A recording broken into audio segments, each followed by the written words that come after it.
हाँ जी दोस्तों, नमस्कार। कैसे हो आप सब? उम्मीद करता हूँ अच्छे होंगे। तो एक बार फिर से स्वागत है आप सभी का जीके के एक और स्पेशल क्लास में।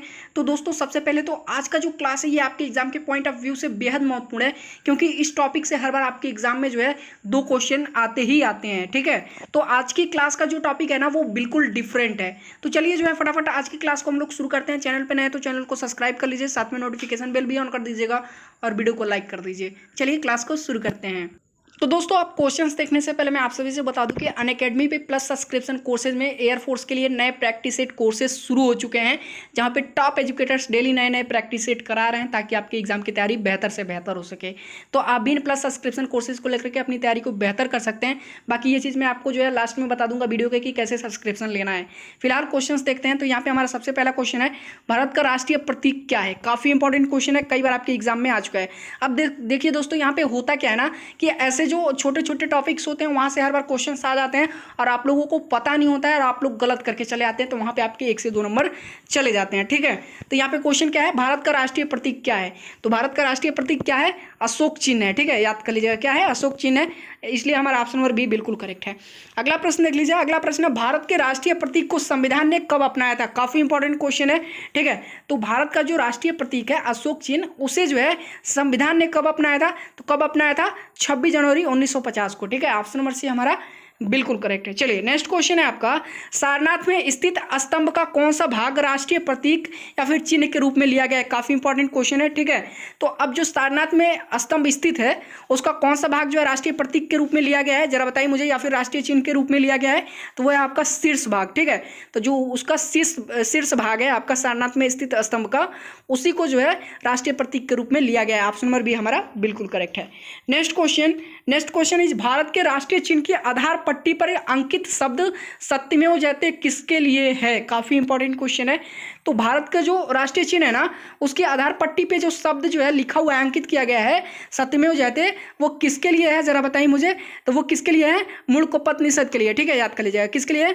मूढ़कोपनिषद के लिए। ऑप्शन नंबर डी हमारा बिल्कुल करेक्ट है। चलिए नेक्स्ट क्वेश्चन है आपका, भारत के राष्ट्रीय प्रतीक में कितने शेर दिखाई देते हैं? ये तो काफी आसान क्वेश्चन है, कई बार एग्जाम में आ भी चुका है।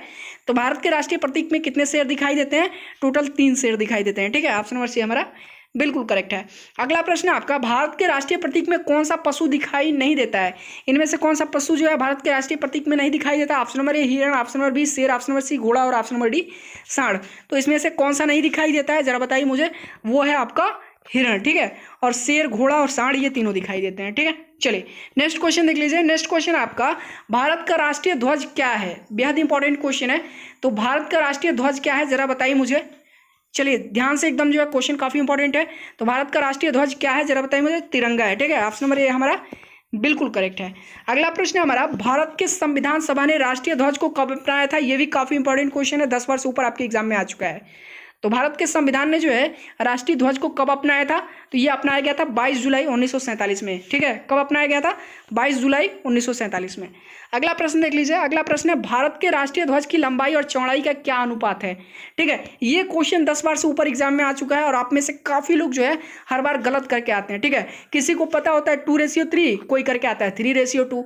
तो इसमें जो है आप कंफ्यूजन दूर कर लीजिए, सही आंसर कौन सा होता है। ठीक है, तो भारत के राष्ट्रीय ध्वज की लंबाई और चौड़ाई का क्या अनुपात है? वो है आपका 3:2। ठीक है, कितना है? 3:2 करेक्ट है। ऑप्शन नंबर डी हमारा बिल्कुल करेक्ट है। लंबाई और चौड़ाई का अनुपात है ये। ठीक है, और यदि इसको उल्टा कर देता है, ठीक है, चौड़ाई और लंबाई का अनुपात पूछता है तो 2:3 बोलेंगे। ठीक है, ऑप्शन नंबर सी फिर सही रहेगा।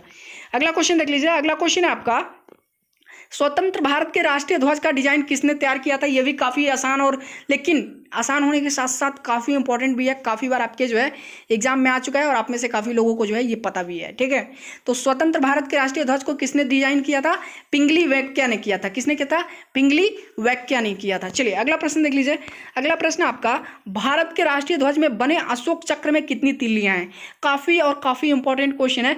तो भारत के राष्ट्रीय ध्वज में बने अशोक चक्र में कितनी तिल्लियां हैं? काफी बार आपके एग्जाम में आ चुका है। टोटल 24 तिल्लियां। ठीक है, क्लास आपको आसान लग रहा है लेकिन ये क्वेश्चन आसान नहीं है। ठीक है, ये छोटे छोटे क्वेश्चन हैं जो हर बार एग्जाम में आ जाते हैं और आप लोग कर नहीं पाते हैं। चलिए अगला प्रश्न देख लेते हैं। तो हमारा अगला प्रश्न है, भारत के राष्ट्रीय ध्वज को कब झुकाया जाता है? काफी इंपॉर्टेंट क्वेश्चन है। तो भारत के राष्ट्रीय ध्वज को कब झुकाया जाता है? राष्ट्रीय शोक के समय। कब झुकाया जाता है? राष्ट्रीय शोक के समय। जब कोई राष्ट्रीय शोक होता है उस समय भारत के राष्ट्रीय ध्वज को झुकाया जाता है। ये चीज याद कर लीजिएगा। ऑप्शन नंबर डी हमारा बिल्कुल करेक्ट है। अगला प्रश्न देख लीजिए। अगला प्रश्न आपका, भारत का राष्ट्रीय गान क्या है? ये तो काफी आसान है। तो भारत का राष्ट्रीय गान क्या है? जनगण मन है। ठीक है, तो भारत का राष्ट्रीय गान जनगण मन है, याद कर लीजिएगा। चलिए, और इस राष्ट्रीय गान को लिखा किसने था? रविन्द्रनाथ टैगोर ने लिखा था, याद कर लीजिएगा। अगला क्वेश्चन है, भारत के संविधान सभा ने राष्ट्रगान को कब अपनाया था? यह भी काफी इंपॉर्टेंट क्वेश्चन है। तो भारत के संविधान सभा ने राष्ट्रगान को कब अपनाया था? कब अपनाया गया था? 24 जनवरी 1950 को। कब? 24 जनवरी 1950। ऑप्शन नंबर बी हमारा बिल्कुल करेक्ट है। अगला प्रश्न है, भारत के राष्ट्रीय गान के रचयिता कौन है? यह भी काफी इंपॉर्टेंट क्वेश्चन है।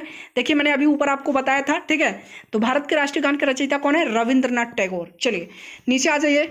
भारत के राष्ट्रीय गान जनगण मन को गाने में कितना समय लगता है? ये तो काफी आसान है, 52 सेकंड लगता है, लेकिन कई बार एग्जाम में आ चुका है ये क्वेश्चन। अगला प्रश्न है आपका, भारत के राष्ट्रीय गान को सर्वप्रथम कब गाया गया था? यह भी काफी इंपॉर्टेंट क्वेश्चन है। तो भारत के राष्ट्रीय गान को सर्वप्रथम कब गाया गया था? 27 दिसंबर 1911 को। ठीक है, कब? 27 दिसंबर 1911 को, याद कर लीजिएगा। कब गाया गया था? ठीक है, संविधान ने कब अपनाया था? सब कुछ आपको याद करते हुए चलना है। अगला प्रश्न देख लीजिए। अगला प्रश्न आपका, भारत के राष्ट्रीय गान को सर्वप्रथम जो है कहाँ गाया गया था? काफी इंपॉर्टेंट क्वेश्चन है। अब जो ये अंतिम क्वेश्चन है ना, ये आप सभी के लिए काफी इंपॉर्टेंट क्वेश्चन है। ये आप सभी को इसका कमेंट करके जो है आंसर बताना है। तो भारत के राष्ट्रीय गान को सर्वप्रथम कहाँ पे गाया गया था? Option number A New Delhi, option number B Mumbai, option number C Kolkata और ऑप्शन नंबर डी चेन्नई। तो इसमें से सही आंसर कौन सा हो जाएगा? कोलकाता। ठीक है, तो भारत के राष्ट्रीय गान को सर्वप्रथम कहाँ गाया गया था? कोलकाता में। तो आज के क्लास में बस इतना ही। जितने भी क्वेश्चंस मैंने कराए हैं इसको कहीं नोट कर लीजिएगा। वैसे भी यदि आपको पीडीएफ चाहिए तो मैं डिस्क्रिप्शन में दे दूंगा। बाकी आज का वीडियो पसंद आया तो वीडियो को लाइक कर दीजिएगा। और साथ में जैसा कि मैंने आप सभी को प्लस सब्सक्रिप्शन कोर्स के बारे में बताने के लिए कहा था अनअकैडमी के, तो उसके बारे में बता देता हूँ। जो लोग अफोर्ड कर सकते हैं वो इन क्लासेस को जरूर लें। ठीक है, मतलब कि जा करके जो भी प्लस सब्सक्रिप्शन की क्लासेस चल रही हैं उन्हें एक बार जरूर देखिए। काफ़ी नॉलेजेबल क्लास है और जो है काफ़ी जो है अच्छे एजुकेटर्स के द्वारा वो कराई जा रही है।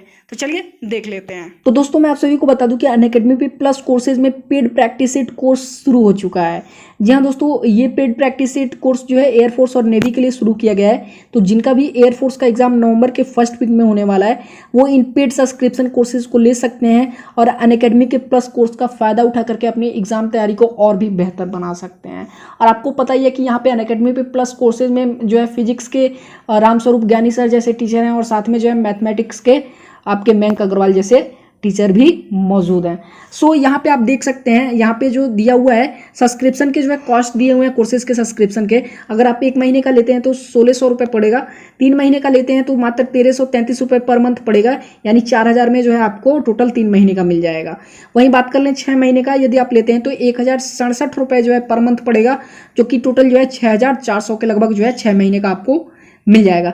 और साथ में यदि जो है यहाँ पे हमारा एक कूपन कोड है स्टैंड अप क्लासेस, यदि आप यूज करते हैं तो इन तीनों कोर्सेज में, तीनों क्या ये जो आपके 5 कोर्सेज दिख रहे हैं, पांचों कोर्सेज में आपको जो है 10% का जो है छूट मिल जाएगा। चलिए मैं आपको दिखाता हूँ।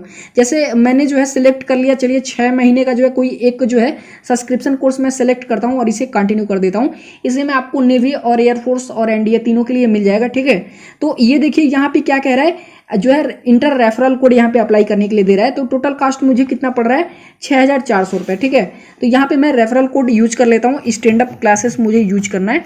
ये देखिए मैंने स्टैंड अप क्लासेस यूज कर लिया। ठीक है, और जैसे ही मैं अप्लाई करता हूँ आप देख सकते हैं रेफरल कोड अप्लाई हो चुका है और 10% की यहाँ पे मुझे छूट मिल चुकी है। ये सिर्फ 5760 रुपये का ये कोर्स मुझे पड़ेगा। जिनका भी फाइनेंशियल कंडीशन अच्छा है और जो अपनी तैयारी बेहतर करना चाहते हैं वो यहाँ से जो है इस सब्सक्रिप्शन कोर्सेज को जो है ले सकते हैं प्रोसीड टू पेमेंट करके। फिर मिलते हैं नेक्स्ट वीडियो में। धन्यवाद।